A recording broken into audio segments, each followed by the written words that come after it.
అందరికీ నమస్కారం. సో ఇప్పుడే 'పుష్ప 2' మూవీ చూసి అయితే ఇంటికి రావడం జరిగింది. ఇదే మన రాయలసీమ సైడ్ సీడెడ్ ఏరియాలో మూవీ చూసి ఇప్పుడు ఇంటికి రావడం జరిగింది.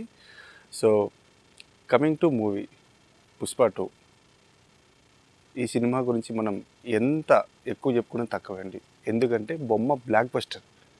So coming to director of 'Pushpa 2' movie Sukumar గారు. సో ఈయన ఎలాగంటే ఈ సినిమా కోసం చాలా కష్టపడ్డాడు. ప్రతి ఫ్రేమ్లోనూ ఈచ్ అండ్ ఎవ్రీ షాట్లో తెలుస్తుంది ఈ మూవీ కోసం తను ఎంత కష్టపడ్డాడు అనేసి. సో మూవీ అయితే చాలా రిచ్గా వచ్చింది. ప్రొడక్షన్ వాల్యూస్ కూడా బాగున్నాయి. ముఖ్యంగా చెప్పాలంటే 'పుష్ప 1'కి 'పుష్ప 2'కి ఆల్మోస్ట్ 3 years గ్యాప్ వచ్చింది. ఈ 3 years గ్యాప్లో ఎందుకు ఇంత గ్యాప్ తీసుకున్నాను అనుకున్నాము. కానీ స్క్రీన్ మీద చూస్తుంటే ప్రతి సీన్ ప్రతి షాట్ పర్ఫెక్ట్గా ఉంది. ముఖ్యంగా చెప్పాలంటే సుకుమార్ గారి ఈ సినిమాతో 'పుష్ప 2' సినిమాతో పోల్చుకుంటే ఇంతకుముందు సినిమాలు తను తీసిన సినిమాలకి ఈ సినిమాలకు చాలా డిఫరెన్స్ ఉంది. ఇక ఈ సినిమా స్క్రీన్ ప్లే గురించి చెప్పాలంటే సుకుమార్ గారు ఎక్కడ కానీ కాంప్రమైజ్ అవ్వలేదు. ఎక్కడ కామెడీ పెట్టాలి, ఎక్కడ ఎమోషన్స్ పెట్టాలి, ఎక్కడ ఫైట్లు పెట్టాలి, ఎక్కడ ఎలివేషన్స్ పెట్టాలి అని ప్రతి ఒక్క సీను కరెక్ట్గా ఎక్కడ ఎలా పెట్టాలని ప్రతి ఒక్క సీను కరెక్ట్గా తను ఆలోచించుకొని ఈ సినిమాలో పెట్టాడు. సో ముఖ్యంగా ఈ 'పుష్ప 2' మూవీకి సినిమాటోగ్రాఫర్ కూబా అది ఎలా అనిపించిందో నాకు తనకి సినిమాటోగ్రఫీ ప్రేక్షకుల్ని ఖచ్చితంగా ఆకర్షిస్తుంది. ఇంకా ఈ సినిమా తర్వాత ఆయనకైతే పెద్ద పెద్ద సినిమాలలో గొప్ప అవకాశాలు వస్తాయనడంలో ఎటువంటి సందేహం లేదు. ఇక coming to actor Allu Arjun గారు, ఆయన గురించి మనం ఎంత ఎక్కువ చెప్పుకోవడం తక్కువే అండి. ఆయన నేషనల్ అవార్డు గ్రహీత. సో ఈ మూవీలో తన యాక్టింగ్ ఎలా ఉందంటే పీక్స్లో ఉంది. అస్సలు సీట్లో కూర్చోలేం తెలిసిన అట్లా ఎలివేషన్ సీన్స్ ఉన్నాయి. అల్లు అర్జున్ గారు అయితే ప్రాణం పెట్టి ఈ మూవీకి పనిచేశారు. ముఖ్యంగా చెప్పాలంటే కొన్ని సన్నివేశాలు అంటే భావోద్వేగాలు కానీ ఎలివేషన్ సీన్స్ కానీ ఇలాంటి సీన్స్లలో ఆయనైతే ప్రాణం పెట్టి యాక్టింగ్ చేసేసారు. నాకు తెలిసినంత వరకు ఈ పుష్పరాజ్ అనే క్యారెక్టర్కి అల్లు అర్జున్ తప్ప మరి ఏ ఒక్క హీరోని కూడా ఊహించుకోవాలంతగా తన యాక్టింగ్ అయితే పీక్స్లో ఉందని చెప్పచ్చు. సో ముఖ్యంగా సెకండ్ హాఫ్లో వచ్చే గంగమ్మ జాతర సీక్వెన్స్, ఈ సీక్వెన్స్ గురించి నేను మీకు ఏం చెప్పాలనుకుంటానంటే మీరు 1000 రూపాయలు టికెట్ పెట్టిన ఈ ఒక్క సీక్వెన్స్తో మీరు సాటిస్ఫై అవుతారు. ఎందుకంటే ఇక్కడ తన యాక్టింగ్ పీక్స్లో ఉంది. చెప్తున్నాను కదా, అసలు ఆడ అల్లు అర్జున్ అయినా యాక్టింగ్ చేసేది కంపేర్ టు తన ఓల్డ్ మూవీస్తో పోల్చుకుంటే ఈ మూవీకి తను 100 రెట్లు యాక్టింగ్లో మెచ్యూరిటీ అయ్యారు. యాక్టింగ్ అయితే సూపర్గా చేశారు. నాకైతే హానెస్ట్గా చెప్తున్నాను, 100% నమ్మకం ఉంది. ఈ సినిమాతో అల్లు అర్జున్ గారికి మరొకసారి నేషనల్ అవార్డు అయితే ఖచ్చితంగా వస్తుంది. So coming to villain role Shekhawat Singh sir, ఆయన గురించి ఏం చెప్పగలమండి. కొన్ని సీన్లలో మన పుష్పరాజు గారిని డామినేషన్ చేసినట్టుగా తన యాక్టింగ్ అయితే చేశారు. తన కళ్ళతోనే తను యాక్టింగ్ చేస్తున్నాడు ఈ సినిమాలో చెప్పాలంటే.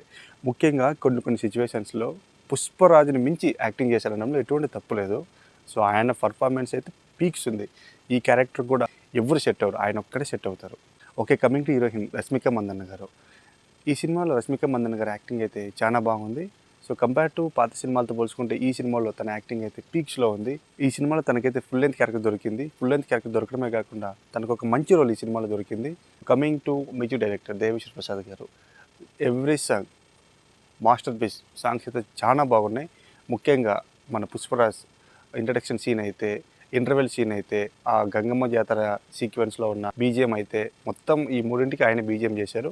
బీజిఎం మొత్తం తోపు. ఓకేనా, ఇట్లా గూసంస్ వచ్చేస్తే ఆ బీజిఎం వింటుంటే అంత మంచి ఎలివేషన్ బీజిఎం అయితే ఇచ్చాడు. ఆ రీసెంట్ ఇంటర్వ్యూలో డిఎస్పీ గారు చెప్పారండి, మనది ఏదైనా ఉంటే ఖచ్చితంగా అది మనకు కావాలి, మనం తీసుకోవాలనేసి. అలాగే ఈ సినిమాకి డిఎస్పీ గారు 100% జస్టిఫై చేశారు తన మ్యూజిక్తో. ఇక ఐటమ్ సాంగ్ కిసిక్ సాంగ్ విషయానికి వచ్చినట్టయితే శ్రీలీల గారు కూడా డ్యాన్స్ అయితే చాలా బాగా చేశారు. ఆ సాంగ్ అయితే చూడడానికి చాలా బాగుంటుంది. So coming to production values గురించి చెప్పాలంటే ఎక్కడా కానీ వాళ్ళు కాంప్రమైజ్ అవ్వలేదు. ఈచ్ అండ్ ఎవ్రీ రూపాయి వాళ్ళు ఎంత కష్టపడి అయితే ఈ మూవీ ప్రొడక్షన్ వాల్యూస్కి ఖర్చు పెట్టారో ప్రతి ఒక్క రూపాయి మనకు స్క్రీన్ పైన కనపడుతుంది. ఎందుకంటే ఫిల్మ్ అనేది అంత రిచ్గా వచ్చింది. సో ఫైనల్గా నేను ఏం చెప్తున్నానంటే ఇది నా హానెస్ట్ రివ్యూ. సో యాక్చువల్గా నేను ఏ హీరోకి కూడా పెద్ద అభిమానం కాదు. సో పెద్ద హీరోల సినిమాలు ఫ్లాప్ అయిన ఫ్లాప్ అని చెప్తాను, చిన్న హీరో సినిమాలు హిట్ అయిన హిట్ అని చెప్తాను. సో ఫస్ట్ టైం నేనైతే చెప్తున్నాను, సినిమా అయితే ఎక్సలెంట్ ఉంది. ప్రతి సీను గూస్ బంప్స్. సెకండ్ హాఫ్లో మీరైతే కుర్చీలో కూర్చొని చూసేదానికి కూడా మీకు అట్లా అవకాశం ఉండదు. ముఖ్యంగా ఆ జాతర సీక్వెన్స్ అయితే ఉంది కదా, ఆ ఒక్కటి చాలు సినిమాను మెయిన్ హైలైట్గా చెప్పడానికి. సో మై హానెస్ట్ రియాక్షన్ ఏంటంటే సినిమా అయితే 100% block buster to industry hit. So ఖచ్చితంగా 100% ఇండస్ట్రీ హిట్ అవుతుంది. సో నేను ముఖ్యంగా ఒకటే చెప్తలుచుకున్నా ఏంటంటే కొన్ని నెగిటివ్ కామెంట్స్ నెగిటివ్గా మీరు పట్టించుకోకండి. ఈ సినిమాను మీరు థియేటర్ ఎక్స్పీరియన్స్ అయితే మిస్ అయితే చాలా బాధపడతారు. సో ఇప్పుడు దగ్గరలో ఉన్న థియేటర్కి వెళ్ళి 'పుష్ప 2' మూవీని వాచ్ చేయండి. Thank you.